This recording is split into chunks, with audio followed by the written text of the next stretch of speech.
Olá, jovem jurista! O que você pensa quando vê uma fonte? Eu penso logo em fontes do direito. Fontes do direito é uma metáfora que os juristas usam para designar a origem do direito. Mas, obviamente, que não é dessa fonte que eu estou falando. Vamos abordar a fonte correta? Na verdade, é desta fonte que eu estou falando. Eu estou aqui na praia de Tamandaré, mais precisamente na Boca da Barra, em frente ao rio Mamucabinha. Então, quando os juristas falam em fontes do direito, eles não estão falando, evidentemente, das fontes que a gente pode encontrar em algumas das praças brasileiras e recifenses. Eles estão falando da fonte de um rio. E por que os juristas se utilizam dessa ideia de fonte de um rio para explicar a fonte do direito ou a origem do direito? Porque a fonte de um rio é de onde vem o rio, qual é a origem do rio, de onde as águas do rio brotam e formam a sua caudalosidade. A fonte do direito significa isso metaforicamente.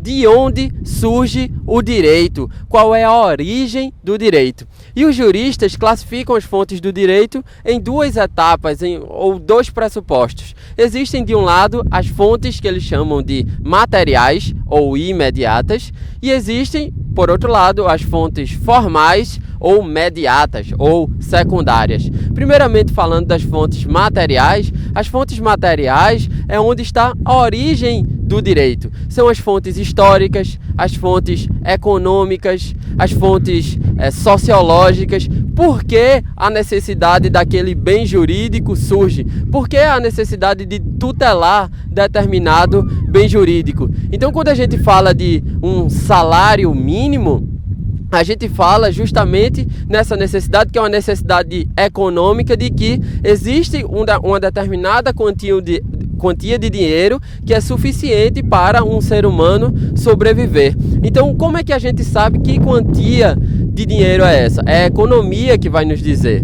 Quando a gente fala, por exemplo, em separação dos poderes, essa ideia, esse instituto das separações dos poderes, provém de uma necessidade histórica. É porque antes da Revolução Burguesa, quem dominava o mundo eram as grandes monarquias e os reis decidiam como queriam, ao seu bel prazer. Então a separação dos poderes é a ideia de que precisamos ter um poder específico para julgar, um poder específico para administrar e um poder específico para fazer as leis. E esses poderes não podem se confundir. Então isso é a origem histórica do Instituto da Separação dos Poderes. Como a necessidade de subsistência era a origem econômica da ideia de salário mínimo. Mas uma coisa é a origem do direito, onde surge o direito. E outra coisa é como esse direito vai ser formalizado, como esse direito vai ser exteriorizado, como esse direito vai ser tornado obrigatório.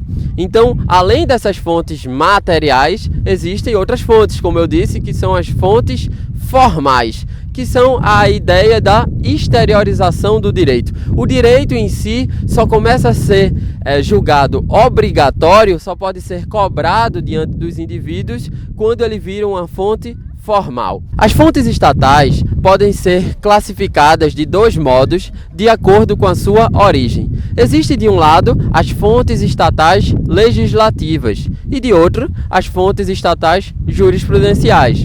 As fontes estatais legislativas podem ser oriundas tanto do poder legislativo quanto do poder executivo.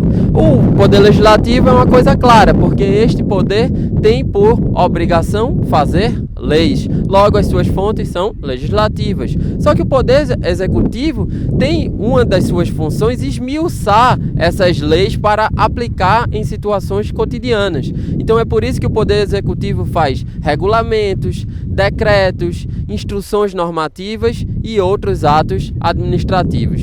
Só que as fontes estatais jurisprudenciais só podem ser oriundas do Poder Judiciário. É nesse sentido que o Poder Judiciário faz sentenças, faz acórdãos, faz decisões de outros tipos, como as decisões interlocutórias, faz súmulas e estabelece precedentes jurisprudenciais. Então esses são os dois tipos de fontes estatais, as fontes legislativas e as fontes jurisprudenciais. Ao lado das fontes estatais, temos aquelas fontes que a gente chama de não estatais, que são, por óbvio, aquelas fontes jurídicas que não são provenientes do Estado, enquanto ente principalmente legitimado para produzir fontes do direito. Essas fontes não estatais podem ser de 3 tipos.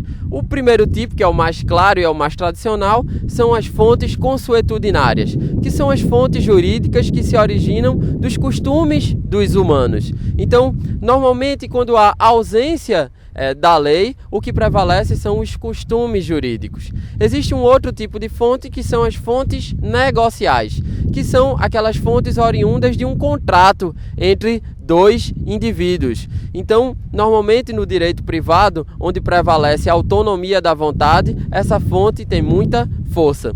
E por fim, temos as fontes dos grupos, que são os estatutos. Então, por exemplo, a Ordem dos Advogados do Brasil tem o seu estatuto e muitas outras empresas têm os seus estatutos. Então, desde que esses estatutos não sejam contra o disposto em lei jurídica, esses estatutos também são fontes do direito. É isso, pessoal. Vimos que o termo fonte do direito é uma metáfora que o jurista se utiliza para dizer qual é a origem do direito. E vimos que existem 2 tipos de fontes: as fontes materiais e as fontes formais. As fontes materiais são os eventos históricos, econômicos, sociológicos que dão origem ao direito. E as fontes formais é como o direito é formalizado, como o direito é exteriorizado. E essas fontes formais podem ser de 2 tipos: fontes formais estatais e as fontes formais não estatais. É isso aí, espero que vocês tenham gostado. Se vocês gostaram, dá um gostei aqui embaixo do vídeo e acompanhe toda a sexta-feira que vão ter novos vídeos. Até a próxima, pessoal!